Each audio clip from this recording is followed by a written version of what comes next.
everybody, Lauren and Fraser Bayley here from the Bayley Body and Mini Bayley. If y'all saw the picture I just posted on our Facebook fan page, you saw that he was getting ready. He was sitting in my chair. And I just want to give a few more minutes for people who are logging on. Ooh. He's caught. He got his nails caught in my shirt. Okay, so we were just giving a few more minutes for people logging in. We can see we've got another screen up to see what you guys are seeing on our website, and you'll see Minnie attack me in a second. But for those of you who are on BayleyBodyLive.com, there's probably about a 60-second delay. So we're just giving everybody a few minutes to kind of log in, and so that we don't miss anybody, coming in the first few minutes. But just some intros, while we're getting started and letting people log on. I'm Lauren Bayley. This is Fraser Bayley, of course. And I'll just take that first introduction as an opportunity to tell everybody how to pronounce Fraser's name, because that's a common confusion. Everybody calls him Frasier. Frasier, like the TV show, because that's really all of us Americans know. But it's actually Fraser, like razor with an F is what I always tell everybody. Yeah. So there we go. Yeah. Little personal tidbit, clearing the famous point. All right, so let's get started on our topic for tonight. First of all, I want to tell you what this is, because this is our first Bayley Body Live show. It's kind of cool because we get to have our own little TV show here in our own office, the Bayley Body headquarters. So we are going to broadcast these. We have the webpage up now, BayleyBodyLive.com, where most of you are probably watching this. It's also available on Google Hangouts and will be on YouTube as well. So lots of places where people can tune in.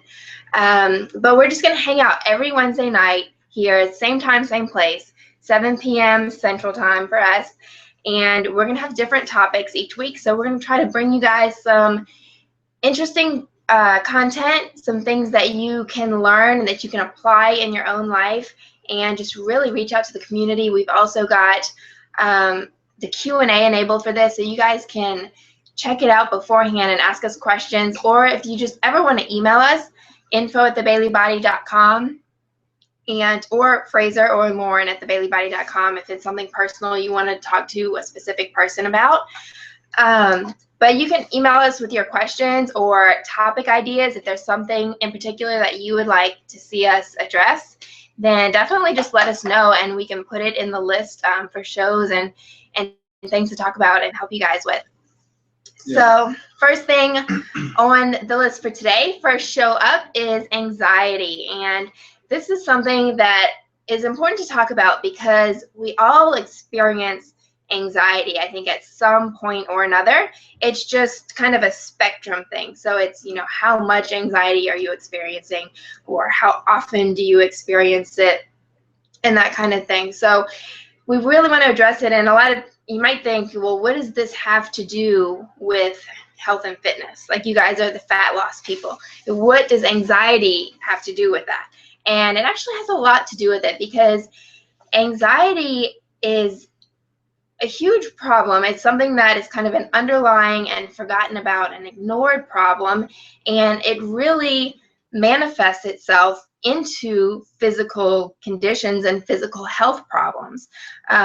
And plus, we teach not only fat loss and fitness, but live your most awesome life. That's the whole point of it all.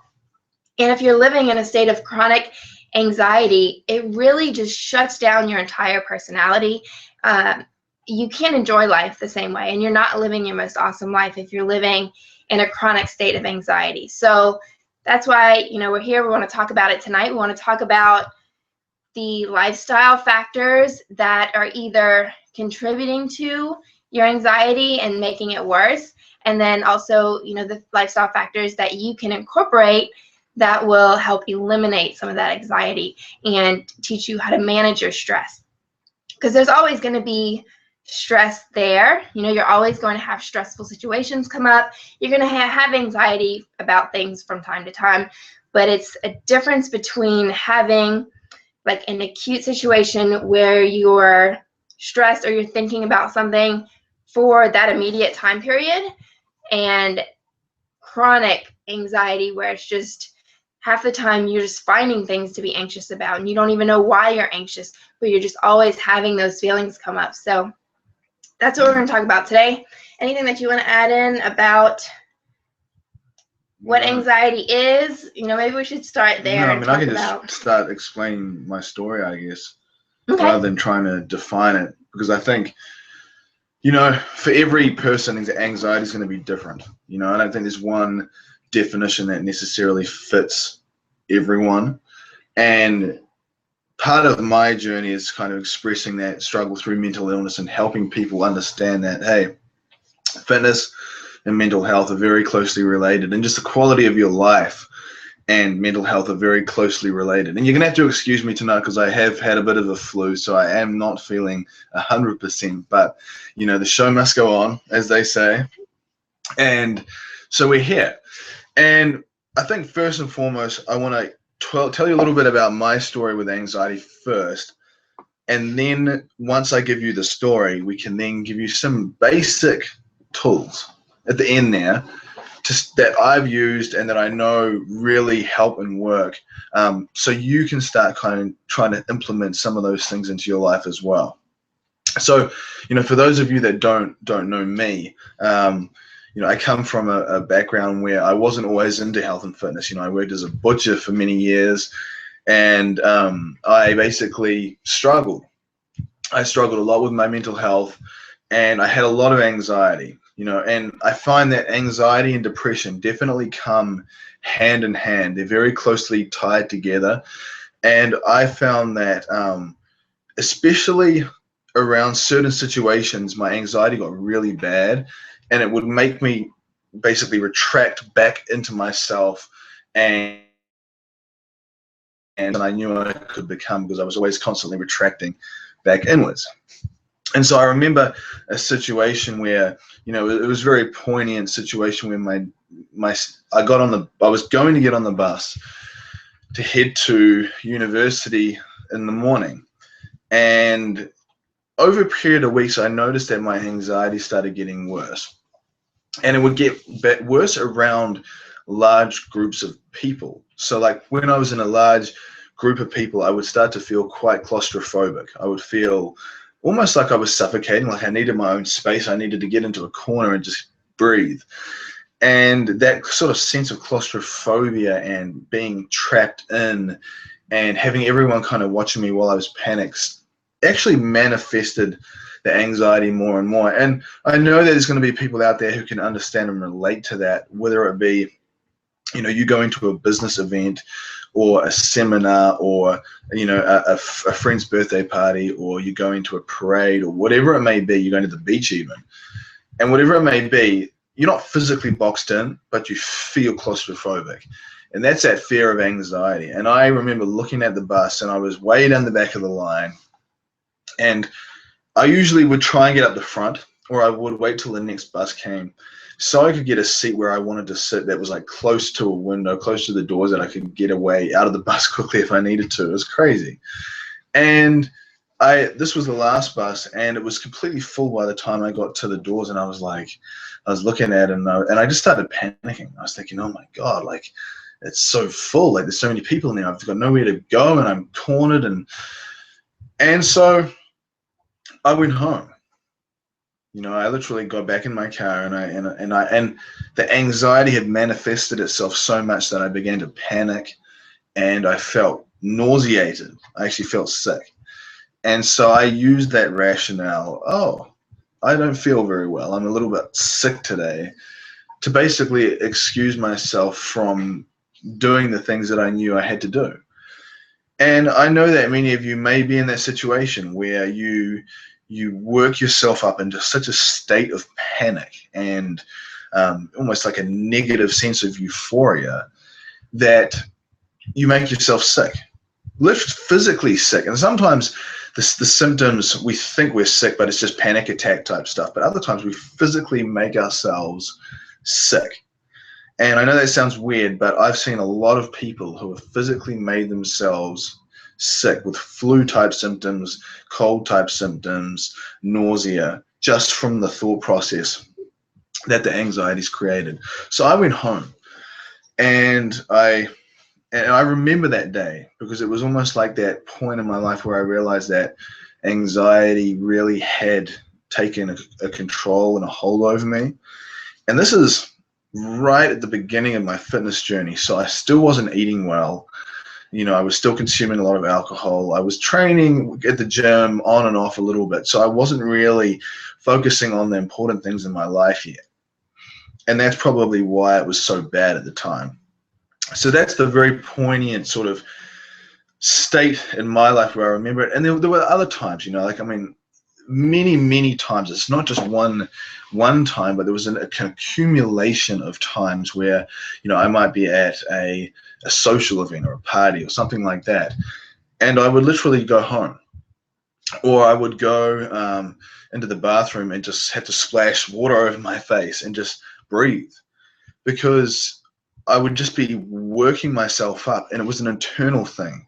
And think about, like Lauren was saying at the beginning, it's not that this stuff has necessarily anything directly to do with fat loss, but it has everything to do with fat loss as well, in the sense that if you can't live a quality life, and you can't be happy, and you can't take the risks and break those negative patterns that have been binding us and holding us for so long, then fat loss doesn't really matter at all. Your body, the way you look, doesn't matter if you're not feeling good in here. And that's the fundamental thing. That's the thing that we teach in our programs and explain to people, is that, hey, you want a physical result. More than anything, you're chasing the feeling that you think is going to come with that physical result. But really, the feeling is being free of those mental ties that we have to anxiety, to depression, to that depressed state, to that state where we're heightened and we're anxious. So that was a very poignant story for me. And think about a story in your life, like a very definitive moment in your life where anxiety has really taken hold of you. And I often reflect back on that day, and I just think, how should I have approached that? And especially in the context of when I get given advice now on how to help manage anxiety, I think back and I think, if I could have got that advice then, how would I have managed that situation differently? What would I have thought about slightly differently? Or how would have I approached that situation slightly differently? Just so I could have changed that course. But hey, we're here now. And, for you guys that are on the call tonight, all of you, I guarantee all of you have been through degrees of anxiety. Like Lauren was saying, there's a spectrum. And it goes from just being mildly nervous for like a job interview. And some anxiety is good. Some anxiety is going to push us to act. But I'm talking about the debilitating type of anxiety, or the type of anxiety that keeps you from feeling like you're growing into the person that you want to be. That type of anxiety where you feel almost OCD, or you almost feel like you can't concentrate, and may keep you awake at night. You definitely struggle with your sleeping patterns. You feel fidgety and nervous a lot of the time. And the reality is that people that have struggled with these things like myself, very often you're left to deal with that for most, for your life. But in saying that, it can become much, much, much more manageable as you go along. Now compared to then, my anxiety is much more manageable. I get anxious a little bit at times, and I get a little bit nervous and things like that. But hey, all in all, the anxiety is much more manageable. If you asked me to get on a live presentation in front of a video and talk about this stuff, a few years ago, I would have crapped myself thinking about doing that. So it's to show you that, hey, you're always going to have this type of thing to deal with, but it's important to understand that you can change and you can grow through it. So Lauren, did you want to put in anything there about? Yeah, there are a couple of things. Actually, hand me a pen. So when you're talking, if I think of something I want to say, I can write a note for myself because I'll forget. Yeah. But, one thing when you were talking about, your situation on the bus and how you just kind of manifested that sickness and used it as an excuse, to get out of the situation. And that's so, like we mentioned when we first started, why it's even important to talk about anxiety, being in the health and fitness field is because it manifests itself into so many physical conditions. And, don't get caught up on the term anxiety either, because you can call it anxiety, you can call it stress, you can call it worry, whatever it is, it can be a lot of different labels. And I mean, if you think of, like, most people have a huge fear of public speaking, and if you have to get up and give a presentation or anything like that, you'll have that, like, butterflies in your stomach. I mean, some people will straight up puke behind the stage before they go out, but you're at least going to have, like, those nervous butterflies and things. That's kind of like how that manifests in your body. And just like you were saying, you manifest it into, nausea and not feeling well. And for me, it reminded me of a personal story that I had. And I don't consider myself to really have anxiety. I'm actually a pretty laid back, easy to cope with things kind of person.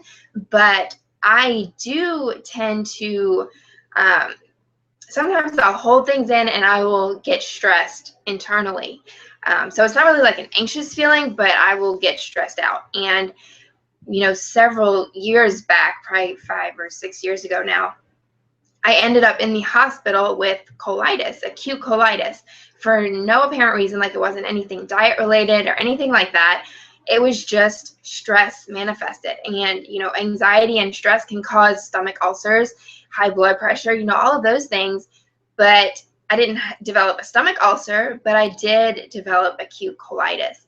And it was just an extreme stress. And that stress manifested in my digestive tract and in my colon. So that's just an example of, I'm not really an anxious person. I don't have anxiety a lot of the times. I have that real acute, like I might have an anxious situation or something, but I don't hang on to anxiety. But I can hang on to stress. So whatever you want to label it or call it, you can apply this in a lot of different areas, whether it be stress, worry, anxiety, grief even, Yeah, and I put in the bullet point on the post for you guys to jump on the video. Two of the things that I was going to mention, especially when it comes to anxiety, and I know Lauren wants to tie some of these things in at the end there with the tips and some suggestions that we can give you. And remember, we're going to be here every Wednesday, so even if we don't necessarily cover everything tonight, we'll come up with a new topic every week, and we'll probably go back and cover certain topics again in more depth, or certain areas of them and stuff. So don't worry if you don't catch something tonight, or we didn't cover something tonight. But two of the things that I found, or three of the things actually, that I found in terms of anxiety, like Lauren was going to suggest to you tonight, there's an idea where there's things you need to extract, or things you need to minimize or reduce, and there's things that you need to incorporate and add into your life to fill the gap of the extraction. So it's like anything. If you take a bad habit out, you need to replace it with something positive. You need to replace it with something. Otherwise, you usually will relapse back to that old habit to fill that void that you once had. And what I found and what I've seen with many people is that the top three things that seem to contribute a lot to anxiety are stimulants. So caffeine is a big one. And don't get me wrong, caffeine has its place. And in the morning, if you take if you're having a cup of coffee in the morning, that's fine. But I'm talking about, lots of energy drinks, those caffeine shots, lots and lots of coffee. The stimulants increase that anxiety response. I've seen it happen with many people, and a lot of people who are anxious are very often stimulant dependent. So they'll be ordering huge cups from Starbucks. They'll be keeping themselves up at night with caffeine and stuff. So stimulants was a huge one in terms of heightened anxiety. So sometimes you need to reduce down that stimulant intake to help bring down the anxiety to begin with. The next thing is alcohol. And alcohol is a strange one because acutely, so in the moment, alcohol is a social lubricant. Basically, that's why people drink. People drink because they're uncomfortable. They have to consume alcohol because somewhere inside them they are uncomfortable being sober. They need that social lubricant so they can yell and scream or actually be the person deep down they feel like they can be, but they can't do that being sober. So they need that social lubricant. In the acute situation of alcohol, it acts as a social lubricant. But the after effect, so now I'm talking about the day after, 2 days after, 3 days after, I found from me being a binge drinker for many years that the anxiety effect, the flow-on effect of the anxiety after that initial night always went up. So my anxiety always was greater in the days following drinking alcohol. And it's just purely just a brain chemistry undulation. You know, everything is up in the air. Your brain chemistry is wild while you're on alcohol. So things come crashing down. Things go up, they come crashing down. And because of that, anxiety manifests, and you definitely feel that anxiousness and that suppressive, depressive nature of anxiety. So two liquid forms. If you're looking with someone to begin, at least start with the anxiety, is caffeine, stimulants, and alcohol. The last thing I would suggest would be sugar. Now, I was diagnosed with ADHD, which is a learning disability, and I found that sugar and processed sugar and carbohydrates really seem to have a similar effect on me as stimulants or caffeine. And when you look at it, sugar is essentially a stimulant. So if you want to address your anxiety to begin with, I would say focus on those three things. Focus on what's your stimulant intake look like? What's your alcohol intake? Can you eliminate or reduce those two to begin with? And how much sugar are you eating? You know, I think the sugar and the dietary part was huge for me. Right at that point where I got on the bus and I felt that nausea and I had to go home, I was consuming, you know, cookies and bottles of juice and soft drink and all sorts of stuff. I mean, my sugar intake was through the roof, and so was my ADHD, and so was my anxiety. And when I started to reduce down the amount of sugar consumption with alcohol and stimulants, it all started to get more under control. So that was the first three things you would want to extract. Did you want to add anything to that, or well, so that's kind of, you know, talking along the lines of the things that can increase anxiety in your life. So when we started, we mentioned we were going to talk about things that increase or add to your anxiety, and then the things that will help eliminate your anxiety or keep your anxiety under a manageable control. So yeah, definitely, as far as lifestyle factors that are, you know, increasing your anxiety, definitely, you know, you've got to look at your input, and part of that is what you're inputting into your body as far as through your mouth. You know, what are you eating and consuming? The caffeine and even energy drinks, like don't think of just as coffee, but energy drinks, energy shots, all of those things. And it's because that when you're going through anxiety or stress, you have a stress response in your hormones. There's cortisol, there's your thyroid, all of these things respond to stress, and it's there for a reason, because you know, in fight or flight situations, you need that hormonal response to address the stressor. But the problem is that nowadays we're not in a fight or flight immediate response. Like, we're not being chased by tigers, you know, things like that. We are just constantly in that fight or flight stress state, like continuously in our jobs, in our home lives, in our relationships. We're stuck in that mode. And so our hormones are always through the roof with stress response hormones. And that's why we get adrenal fatigue and, you know, hypothyroidism, because your thyroid burns out, basically. Same thing with your adrenals, you know. So these are stress responses, and those foods like caffeine and sugar and carbohydrates, simple carbs, that all kind of speeds your body up. It speeds things up, and it just increases the output of those hormones and your stress response. So that's why it's going to like whatever you're experiencing, it's going to send it into overdrive hormonally and physiologically within your body. Yeah, and so, on a closing, I would say that the one amazing tip that I was taught a long time ago, other than extracting things, see, extracting things from your life is always relatively easy because they're tangible. Alcohol is tangible, sugar is tangible. You can see those things, you can physically touch them, and you can put them in the trash. Or you can eat them, whatever you want to do with that. It's tangible. Whereas a lot of the things that people often suggest to combat anxiety are intangible. So they're things like meditation and, there's psychological stuff. And people don't necessarily like that because it's not something they can just grab and discard. It's something that they have to physically work on. And that's the hardest part. That's why we have so many anxious people in society today, because a lot of people don't necessarily, they want a quick thing they can grab and discard. They don't want to actually have to address the root. So one thing that right in the height of my anxiety, that one of my old psychologists used to help me remember and understand and work with, is he said that, think of a place where you feel the most safe. So is it on top of your bed? Is it in your bed with your husband, or is it in your bed with your wife, or is it laying down with your animal? Think about a time and place where you feel no anxiety whatsoever. Is it in the bathtub while you're relaxing? Is it in the shower? Is it on the beach? Yeah. So think of a place when you feel at most peace. And usually in most cases, you're not going to be able to get to that place just like that. Say for example, for me, a place where I'm at absolute peace might be laying on the bed and just relaxing.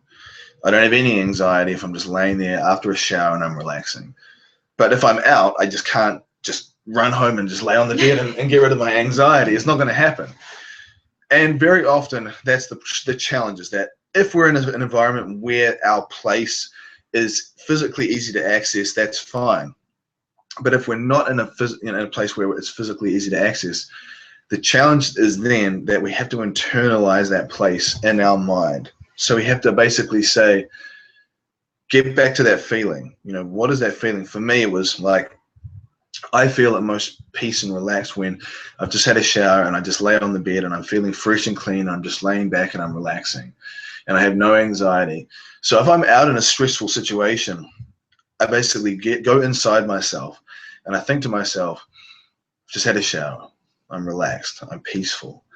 And it's a challenge because you have to go back inside yourself again to really get back to that place. And so that's the main suggestion I would say. Think about that place and then start to work on how can you think about that place and break that pattern of anxiety when you start to feel it. So when you are in an anxious situation and you can feel your heart rate going up, you can feel yourself starting to sweat more, you can feel yourself starting to blush more and panic, identify that anxiety. Understand that, hey, I'm kicking the pattern in right here. The pattern is starting to set off and I'm setting it off right now. I need to do that pattern interrupt, and I need to say, get back to that place, get back to that place, and just start to interrupt that pattern. Because basically what happens is we actually crank the wheel. We start to wind it up and we make the pattern speed up more and more and more. And that's why we get to that place where that anxiety overwhelms us and consumes us. So yeah, I think, that's a great tip when Fraser was telling me that earlier. Because like he said, you can't always get to that place, but it's not really a hindrance that you can't always get to that place. It's a blessing because you can think of how to create that space within your mind no matter where you are. So if you're, in the middle of a crowded party or you're on a bus somewhere, whatever your situation is, you can immediately just go within your mind. And the more you do it, the easier it'll get. Like right now, it may seem difficult to sit there and think, oh, picture myself on the beach. But the more you practice it, the better you get at it and the more real it becomes to you. And then you can you bring in those feelings. So if for you, it's the beach, when you start to think about that and you literally are feeling the warmth on your skin, you're feeling the sand on your feet, it brings back all of those good feelings and it relieves that anxiety. Yeah. Yeah. This is our anxious puppy. She's here to wish you farewell.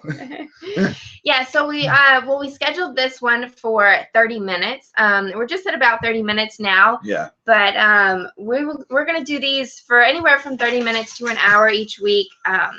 The Google Hangout didn't let us schedule it for 45 minutes. So, you know, we're going to try to, but we know your time is valuable. So we're going to try and, you know, pack as much information in 30 minutes as we can. So like I said, you guys definitely email us. info@thebayleybody.com is the easiest way because you can get a hold of both of us in the same place there. But email us your topic ideas that you'd like to see us discuss. Email us your questions, because if we do want to give you the most bang for your buck in 30 minutes, or 45 minutes, then we really want to know like what you guys specifically need to hear so that we can bring you that stuff. Yeah. So just to recap, you know, the things that we talked about in regards to anxiety today, the things that are increasing your anxiety in your life that you need to eliminate would be, or, you know, reduce them or eliminate them. So start, you know, whatever range of the spectrum you can. Don't try to overhaul everything overnight. But caffeine, whether it be coffee or, you know, energy drinks and energy shots, any kind of stimulants, simple carbs, and sugar. So those are the foods or the things that you're consuming that are going to increase your anxiety response. And then, you know, ways for you to lower your anxiety or manage your anxiety would be, like Fraser said, to, what did you call it? Like, go to your sacred space? Yeah. So go to your sacred space, whether you can physically or if it's, you know, practicing, and even do this when you're not anxious yet. Start to practice just going to that sacred space and imagining it and everything that comes along with it, the environment, everything that you can describe, every detail, and to where it starts to bring up those physiological happiness responses within your body. So practice that every chance you get, and then that way when you need it, it'll be there and you'll really be able to just quickly tap into that. And then as soon as you notice those anxiety responses and those feelings coming up in your body, practice that pattern interrupt, like Fraser said. So that way you can kind of stop it or manage it before it goes full-fledged anxiety, whether it be a mantra that you say to yourself, or, you know, just snapping your fingers every time that you start to feel that response coming up. Just like, you know, clap your hands or do something that wakes you up out of it. Just something that makes you realize that's coming on. I'm getting into that pattern again. I need to get present and focus on where I am now. And then that will immediately start to get you in a better space and release some of those anxiety feelings that you have. Yeah. And I would say the last little bonus tip we'll give you tonight before we jump off is to have a routine. You know, I found that when I didn't have a good routine in my life, anxiety manifested more and more. The key is to have a baseline. Have a routine that helps you control and eliminate those anxiety stresses in your life. So say, for example, if you feel heightened stress in a social environment, chill out on the social scene for a little bit. Like, you don't have to be going out every weekend. Find something else. Build it into a routine and just focus on that routine to keep you calm and centered. And the good thing about it is when you have a routine, over time you can then push the boundary and you can start to basically challenge yourself. Hey, I've had this routine for long enough now. I now can maybe push it a little bit. I'll try doing this. I'll try doing that. I'll try just pushing it out a little bit here and here. I found that when I had a routine, I got up at the same time every morning. I went to the gym at the same time every morning. I ate at the same time every day. I did the same things through the week. I spoke to the same people. I know it sounds rigid, but hey, when you're in a state of anxiety, often routine is what you need the most. And then once you establish your routine, you get your anxiety down, you're then in a place where you can push the boundaries of that routine out and challenge yourself and grow even more. So that was a little bonus to the end there. Perfect end note, because speaking of routines, we will be doing this live show every Wednesday night at 7 p.m. Central.